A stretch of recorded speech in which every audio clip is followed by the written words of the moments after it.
I want to talk to you about a wonderful piece of Japanese army propaganda called Gate. Now, while it's certainly a vehicle for the Japanese government to push support for the Japanese Defense Force, National Defense Force, or Japanese Defense Force, what I will say is that aside from that bit of subtle propaganda, it's a fucking great manga. It has a very interesting dichotomy of very real world problems that show that blatant force is not feasible. You know, you can't just blow. You can't just, you as a modern military force, just while you certainly could topple a fucking empire, there's still the fucking power vacuum that stays there. It's to set the stage. It's a fantasy novel. It's a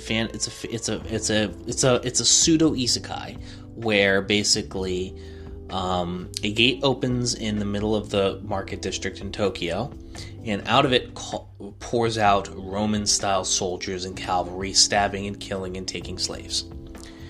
And basically what ends up happening is it just goes into the dichotomy in the cultures between a medieval European Roman type of culture versus a modern military, a modern world power, and just the awful losses that the medieval empire takes trying to fight them, and then it gets very deep politically, and it's super duper interesting, and it's got fantasy, and it's how does fantasy and one of the interesting things is, especially now in the series, they're also wrestling with how does magic coincide with the modern world's science and how they connect to one another. So it's a very interesting franchise. It's called Gate.